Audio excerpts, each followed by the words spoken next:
사도 바울은 데살로니가에 짧은 시간, 한 3주 정도 복음을 전한 것으로 알려지고 있습니다. 그리고 핍박과 박해 때문에 더 머물지 못하고 다른 곳으로 내려갔죠. 지금 아마 고린도에 가서 이제 디모데를 통해서 온 소식을 듣고 난 후에 데살로니가 교회에 편지를 쓴 것으로 보여집니다. 짧은 기간 동안 복음을 전했는데 그곳에 교회가 세워졌습니다. 데살로니가는 로마의 식민지였습니다. 그리고 당시에 총독이 거주했던 그런 곳이었습니다. 자연스럽게 다양한 민족과 또 문화와 종교가 함께하는 그런 도시였습니다. 물론 그곳에 유대인들도 있었던 것으로 성경은 기록하고 있습니다. 그 데살로니가에 세워진 교회는 그 도시의 어떤 형편에 따라서 이방의 문화와 종교의 도전이 교회 안에 있었습니다. 교회를 향해서 있었습니다. 고난과 박해가 있었습니다. 데살로니가 전서는 사도 바울이 쓴 서신 중에 가장 먼저 쓰여진 서신으로 편지로 알려집니다. 대략 그 연대가 53년경으로 알려져 있는데 53년 정도 되었다면 53년 정도라면 예수님께서 부활하시고 승천하신 후에 한 23, 4년 그 정도가 지난 때였습니다. 여러분 한번 상상해 보시겠습니까? 예수님께서 부활하시고 승천하신 지 한 20여 년이 지난 그때에 이때 복음을 전했던 사도들과 그 사도들이 전하는 복음을 듣고 그 복음을 따르고 있었던 성도들, 그 교회가 가진 중심은 무엇이었을까? 중심 생각은 무엇이었을까?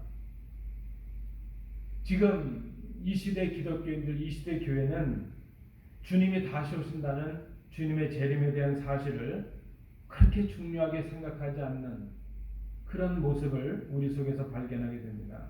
그러나 지금의 우리와는 다르게 당시 이 초대 교회들의 주된 관심이 있었다면 그것은 주님께서 부활하셨다는 사실과 그리고 곧 다시 오신다는 약속에 대한, 재림의 약속에 대한 뜨거운 신앙이었을 것입니다.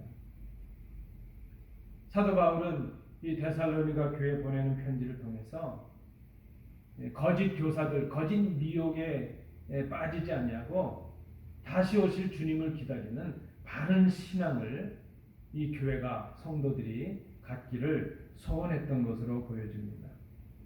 우리가 지금 몇 주째 대림절을 맞이해서 다시 오실 주님을 기다리는 신앙을 우리가 생각해 보고 있습니다.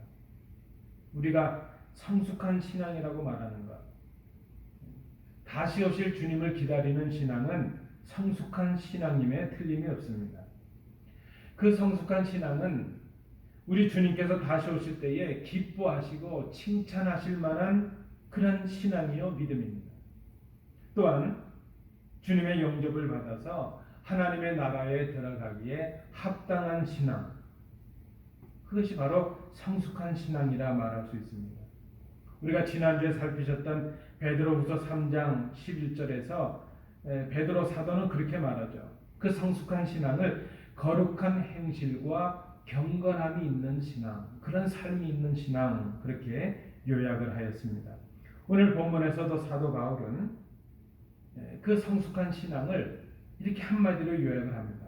거룩함과 흠이 없는 신앙, 거룩하고 흠이 없는 신앙, 그러한 삶이 있는 신앙이 바로 성숙한 신앙이라 하는 것입니다. 여러분, 마지막 때를 살아가고 있는 성도된 우리들에게 진정 필요한 성숙한 신앙이라는 것이 무엇이겠습니까? 오늘 사도 바울의 표현에 의하면 한마디로 말하면 거룩하고 흠이 없는 신앙, 바로 그것입니다. 거룩하고 흠이 없는 신앙이 무엇인가? 오늘 본문을 통해서 우리가 함께 살펴보도록 하겠습니다. 먼저 사도 바울은 오늘 본문에서 다시 오실 주님을 기다리는, 그렇게 거룩하고 흠이 없는 성숙한 신앙, 그 성숙한 신앙인들이 가지는 삶의 모습을 7가지로 우리에게 설명해 주고 있습니다. 16절부터 22절에 나타나는 그런 7가지의 삶의 형태입니다. 여러분 성경을 보시면서 말씀을 들어주시기 바랍니다. 첫 번째는 항상 기뻐하라. 항상 기뻐하는 것. 이 항상이라는 말은 기뻐할 수 있는 여건이건 아니건, 여러분 기뻐할 수 없는 어려운 고난이나 역경 가운데서 기뻐할 수 있는 것은 성숙한 신앙이라 말할 수 있습니다.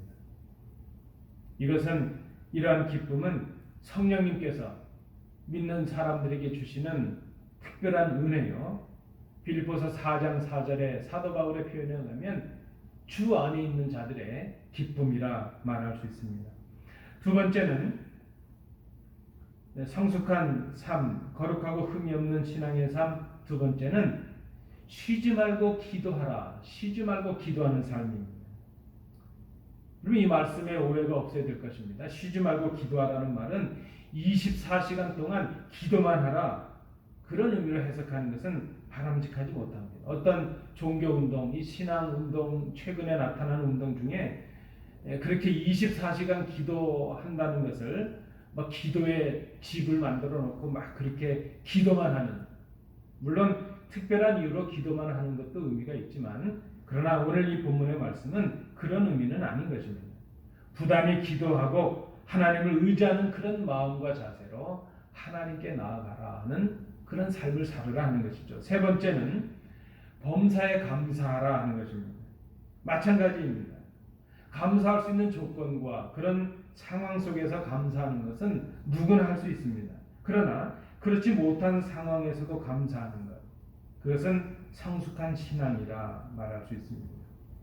이렇게 항상 기뻐하고 쉬지 말고 기도하고 범사에 감사하는 삶을 사는 것이 우리를 향하신 하나님의 뜻이라 그렇게 말씀을 합니다. 네 번째는 성숙한 삶, 네 번째는 성령을 소멸하지 말라 그랬습니다. 이 소멸하다는 말은 끈다는 뜻이거든요. 그러니까 성령을 불에 비유해서 성령의 불을, 성령의 역사를 끄지 말라, 방해하지 말라, 거역하지 말라 하는 뜻으로 쓰이고 있습니다. 교회 가운데, 성도들 가운데 역사하시는, 사역하시는 성령님의 역사를, 성령님의 감동을 거역하거나 방해하지 말라 하는 것입니다. 두 가지 의미가 있을 것입니다.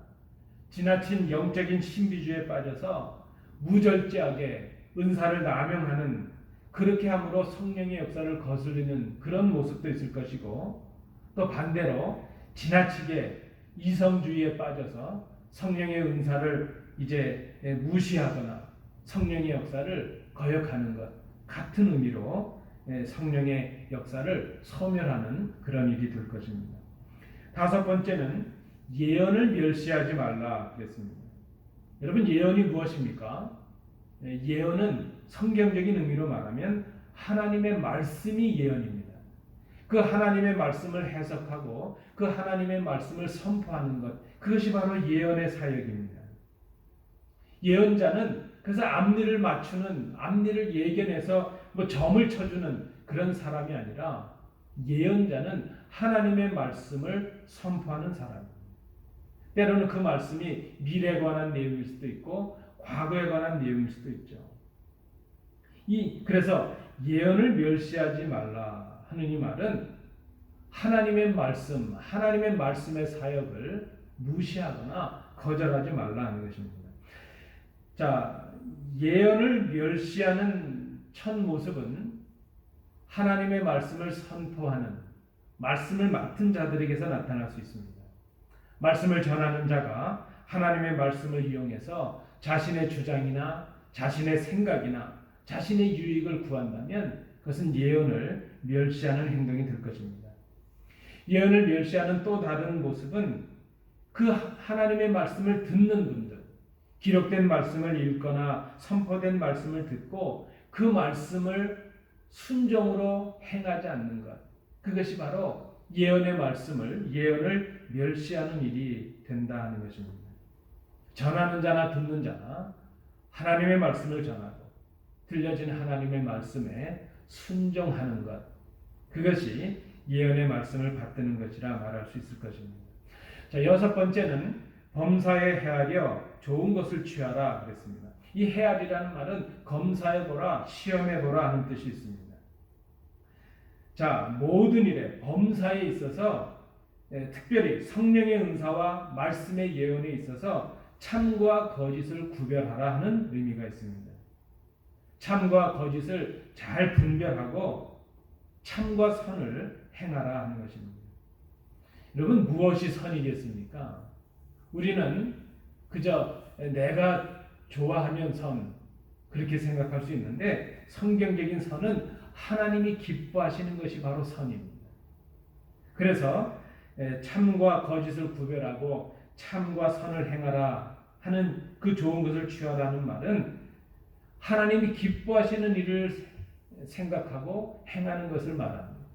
또 교회와 성도들에게 유익이 되는 그런 일들, 그런 선을 행하는 것을 말할 것입니다. 마지막 일곱 번째는 악은 어떤 모양이라도 버리라 그랬습니다. 악한 것이라면 그 모양이라도 본받지 말고 아예 흉내라도 내지 말라는 것입니다. 목적이 선하면 그 방법도 선해야 되는 것이죠. 그러나 세상은 날마다 우리를 유혹합니다. 미혹합니다. 뭘 그렇게 빡빡하게 살아? 누가 다 그렇게 원리 원칙대로 살아? 우리가 어떻게 완벽하게 살아? 때로는 이런 방법도 써보고 악한 방법도 써라. 그렇게 우리에게 타협을 요구하고 우리를 미혹합니다.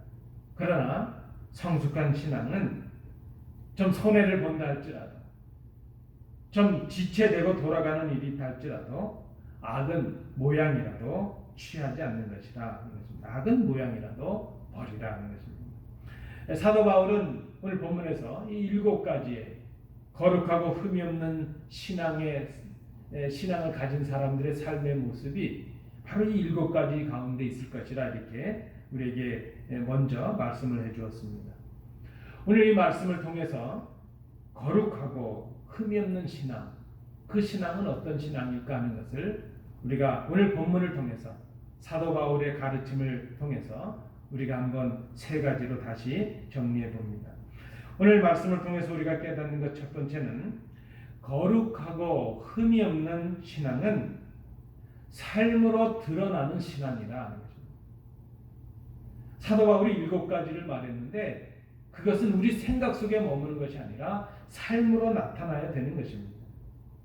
내 신앙이 성숙한 신앙인지 아닌지 말로 사는 것이 아니라 생각으로 하는 것이 아니라 삶으로 보이라 하는 것입니다. 여러분, 신앙은 마음의 결단이나 입술의 고백으로만 끝나는 것이 아닙니다. 우리의 신앙이 참인지 아닌지 거짓인지 아닌지 우리의 신앙을 드러낼 수 있는 것은 그 결단과 고백에 바탕한 그 결단과 고백을 담은 삶의 모습이 행실이 있어야 한다는 것입니다. 신앙은 학문이나 이론으로 끝나는 것이 아닙니다. 신학을 깊이 공부하고 성경을 깊이 공부했다고 해서 우리의 신앙이 깊어지거나 고매지는 것이 아니라는 것입니다. 물론 신앙과 지식은 우리의 신앙을 좀 더 윤택하게 하고 깊이 있게 할 수 있을 것입니다. 그러나 많은 지식이나 많은 학문, 그 모든 것들이 바른 행함, 바른 삶을 위해서 바른 삶으로 나타날 때에 그 신앙의 진정한 평가가 이루어질 수 있다는 것입니다. 바른 삶으로 드러나야 우리가 하는 신앙의 결단과 우리 신앙의 지식과 우리 입술의 고백이 의미가 있게 되는 것입니다. 우리의 믿음과 신앙을 보일 수 있는 것, 우리가 신앙인이라는 것을 드러낼 수 있는 것, 그것이 곧 우리의 행함이요 곧 우리의 삶이기 때문입니다. 야고보 사도는 말씀합니다. 여러분 잘 아시는 말씀입니다. 야고보서 2장 26절 말씀에 영혼 없는 몸이 죽은 것 같이 행함이 없는 믿음은 죽은 것입니다. 여러분, 교회에서는 다 신앙인 같아요. 그러나 치열한 희생이 있고 손해를 봐야 되고 이익을 봐야 되는 우리 삶의 현장 속에서는 교인을 찾아보기 어렵다는 것 아닙니까? 우리의 삶으로 우리의 신앙을 드러내야 한다는 것입니다. 그래서 우리의 신앙은 우리의 삶의 감정이나 우리의 삶의 조건이나 형편을 넘어설 수 있어야 되는 것입니다. 우리는 그렇게 생각할 때가 있습니다. 내가 좀 편안하고 형통하고 문제가 없이 그렇게 편안하면 신앙생활도 잘할 수 있을 것이라 생각을 합니다. 그러나 반대로 삶이 어려워지고 문제가 있고 힘들어지면 신앙도 위축이 됩니다. 좀 어려움을 당하면 제일 먼저 하는 게 교회 예배 참석하지 않는 거예요. 물론 우리가 연약해서 충분히 그럴 수 있지만 우리가 잘 생각해야 될 것입니다. 우리 신앙의 우선순위를 다시 정할 필요가 있습니다. 내가 예수 믿고 신앙생활을 하는 이유와 목적을 다시 생각해 볼 필요가 있다는 것입니다. 어려울수록 힘들수록 괴로울수록 더 하나님께 나아가고 더 예배하고 더 기도하고 더 말씀대로 살아가려고 애쓰는 것, 그것이 바로 신앙이라는 것입니다. 기뻐할 수 없지만 예수님 때문에 기뻐하는 것, 고통과 아픔이 있는데 주님을 의지하고 소망함으로 기도하는 것, 감사할 일이 전혀 없어 보이는 그런 상황 속에서도 하나님을 기대하고 소망함으로 감사하는 것, 역경 속에서도 말씀을 부여잡고 그 말씀대로 살아가려고 몸부림치는 것, 거짓과 악과 타협하면 나에게 좀 유익이 있겠지만 손해를 보면서라도 거짓과 악과 타협하지 아니하고 하나님께서 기뻐하시는 일, 다른 사람들을 유익하게 하고 교회를 세워나가는 일, 그 일을 위해서 악은 모양이라도 버리는 그런 삶, 그런 사람이 바로 그리스도인이요, 그런 사람이 바로 신앙인이라 하는 것입니다. 성숙한 신앙이 무엇입니까? 우리가 오늘 생각하는 거룩하고 흠이 없는 신앙이 무엇입니까? 오늘 본문의 말씀을 통해 볼 때 그러한 신앙이, 그러한 고백이 삶으로 드러나야 한다는 것입니다. 우리의 삶으로 우리의 고백이 증명되고 우리의 행함으로 우리의 신앙이 증거될 수 있어야 됩니다. 그러한 신앙을 성숙한 신앙, 거룩하고 흠이 없는 신앙이라 사도 바울은 말씀하고 있습니다. 두 번째, 거룩하고 흠이 없는 성숙한 신앙은 오늘 본문 말씀을 통해 볼 때에 하나님의 명령에 순종하는 삶이 있는 신앙이라는 것입니다. 명령에 순종하는 신앙, 하나님의 말씀에 순종하는 신앙입니다. 사도 바울이 성숙한 성도의 삶으로 언급한 7가지는 오늘 본문의 말씀을 보면 권면의 형태를 띠고 있지 않습니다. 소위 말하는 문법적으로 보면 명령형의 형태를 갖추고 있습니다. 지금 사도 바울이 데살로니가 교회를 향해서 너희가 이런 성도들이 되었으면 좋겠다, 항상 기뻐하는 사람이 됐으면 좋겠다, 그저 범사에 쉬지 말고 기도하고 범사에 감사하는 사람들이 됐으면 좋겠다, 그렇게 지금 부탁을 하거나 권면을 하는 그런 정도의 말을 하고 있는 것이 아닌 것입니다. 사도 바울은 데살로니가 교회를 향해서 오늘 이 말씀을 다 듣고 있는 우리를 향해서 7가지의 성숙한 삶을 명령하고 있습니다. 항상 기뻐하라, 쉬지 말고 기도하라, 범사에 감사하라, 성령을 소멸하지 말라, 예언을 멸시하지 말라, 범사에 헤아려 좋은 것을 취하라, 악은 어떤 모양이라도 버리라. 오늘 주어지는 이 말씀은 성도로 살아가는 우리가 성숙한 신앙으로 살아가기 위해서 주어지는 명령의 말씀인 것을 기억하시기 바랍니다. 그 명령은 반드시 행해야 되는 것입니다. 명령으로 주어졌기에 기뻐할 수 없지만 기뻐하는 것입니다. 기도할 수 없고 기도하고 싶지 않은데 기도하는 것입니다. 내 삶 속에 전혀 감사의 조건이, 감사의 이유가 보여지지 않는데 감사하는 것입니다. 우리의 삶의 조건과 형편을 뛰어넘는 하나님의 말씀에 대한 그 명령에 대한 순종, 그 순종의 응답이 있는 그런 삶, 그런 삶을 바로 거룩하고 흠이 없는 성숙한 신앙이라 말씀하고 있습니다. 여러분, 우리가 정직해야 될 것입니다. 우리의 신앙의 위기가, 이 땅의 교회 위기가 바로 여기에서 비롯되고 있습니다. 우리는 얼마나 많은 말씀을 듣고 읽고 있습니까? 요즘처럼 말씀의 홍수 시대를 사는 때가 또 있었겠습니까? 인터넷을 열면, 유튜브를 열면, 그저 라디오를 틀면 얼마나 많은 설교가 넘쳐나는지 모릅니다. 그런데 여러분, 그 많은 말씀의 경험 속에서, 말씀의 만남의 사건들 속에서 어떻게 우리에게는 조금의 변화도 일어나고 있지 못합니까? 말씀을 읽고 듣고 결단도 하지만 그 결단을, 그 감격을 우리의 삶 속에서 순종함으로 행하지 못하기 때문이라는 것입니다. 아니, 행하고 있지 않기 때문인 것입니다. 매주일 들려지는 하나님의 말씀, 매일 우리에게 주어지는 말씀, 매일 우리가 읽고 있는 그 말씀 속에서 우리에게 주시는 하나님의 준엄한 명령을 듣고 있지 않기 때문입니다. 아니, 듣고는 있는데 우리에게 주시는 그 말씀을 하나님의 명령으로 듣고 있지 않기 때문이라는 것입니다. 여러분, 하나님의 명령은 순종해야 되는 것입니다. 선택의 여지가 없습니다. 순종하지 아니하면 그 명령에 대한 책임이 따르게 되는 것입니다. 우리가 오늘 이 본문을 통해서 생각하는 성숙한 신앙, 하나님의 말씀, 그 말씀의 명령에 순종하는 삶이 있는 신앙인 것을 기억할 수 있기를 원합니다. 마지막 세 번째입니다. 거룩하고 흠이 없는 신앙은 주님 오실 때까지 은혜를 지키는 신앙이라 하는 것입니다. 특별히 23절과 24절을 참조해 주시기 바랍니다. 여러분, 이 질문을 어떻게 대답하시겠습니까? 우리 스스로가 거룩하고 흠이 없는 그런 신앙과 삶을 이룰 수 있겠습니까? 대답은 불가능하다. 그것이 정답일 것입니다. 여러분, 우리가 항상 기뻐할 수 있습니까? 우리는 항상 기뻐할 수 없습니다.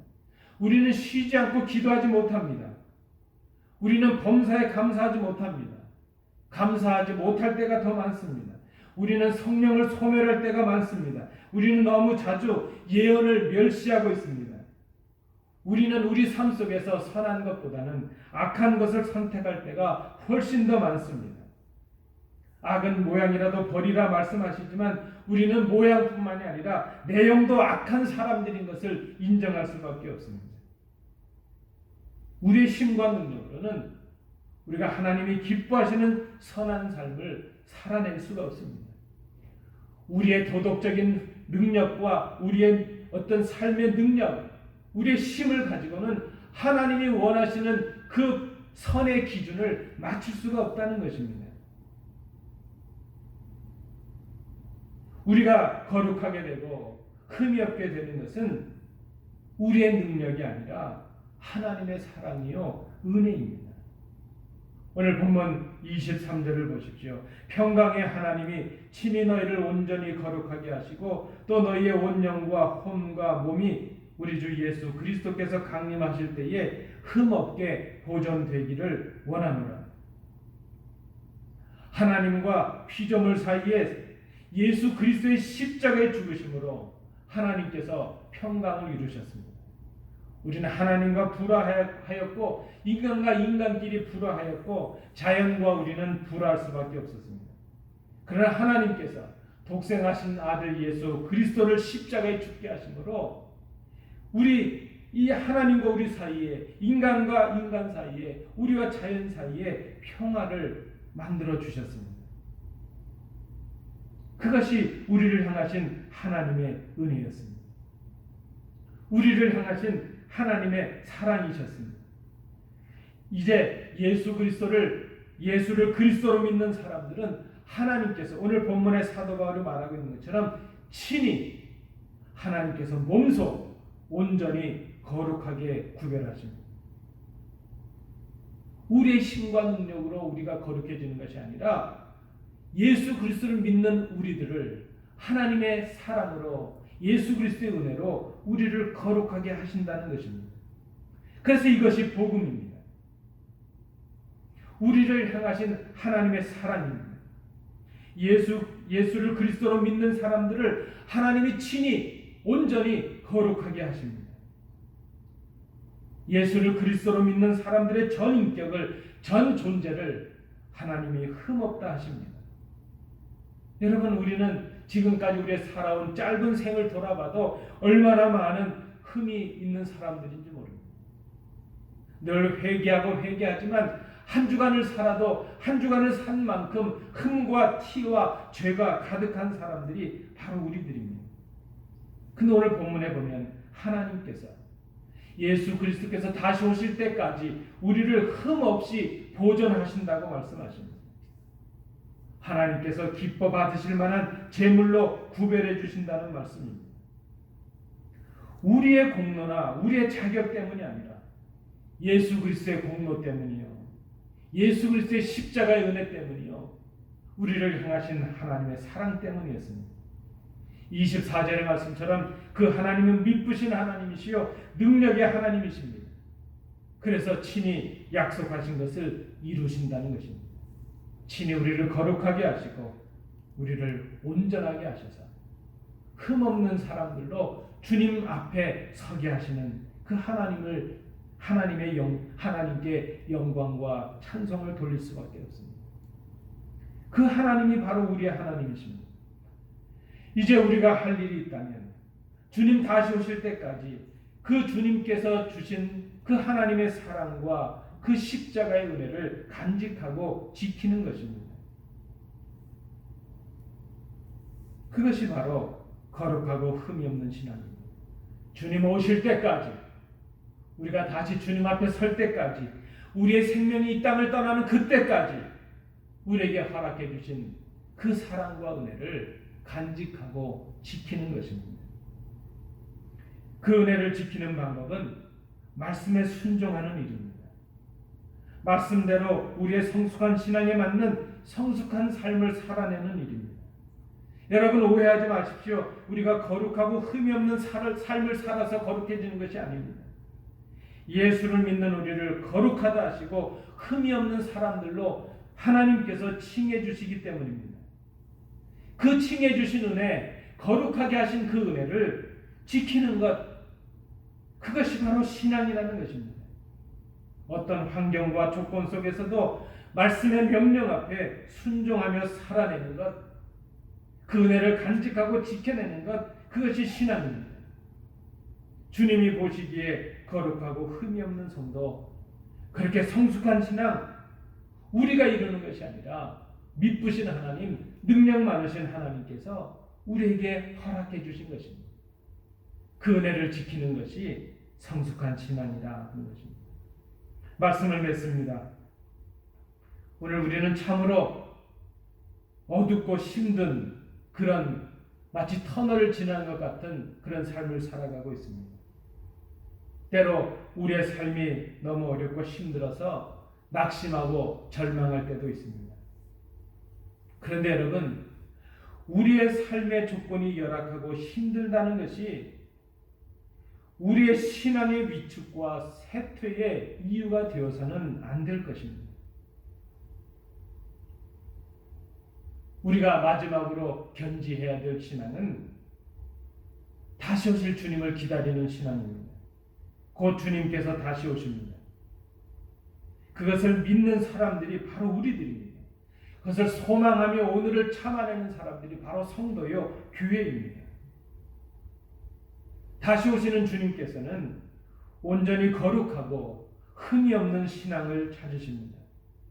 거룩하고 흠이 없는 신앙은 독생하신 아들 예수 그리스도를 보내신 하나님의 사랑에 응답해서 그 아들을, 그 예수를 그리스도로 믿음으로 하나님의 의를 힘입는 신앙입니다.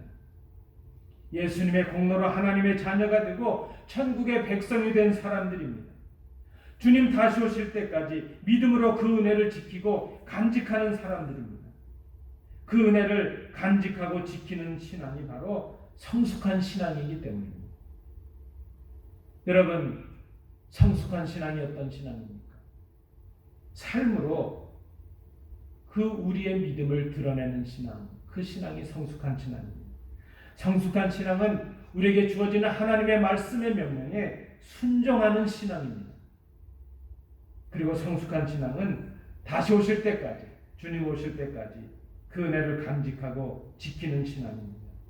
이 신앙이 바로 은혜 가운데 거룩하고 흠이 없는 신앙이라 오늘 본문이 말씀하고 있습니다. 성숙한 신앙, 거룩하고 흠이 없는 신앙의 주인공들이 되십시오. 그 복을 누리는 성도들이 되십시오. 기도하시겠습니다.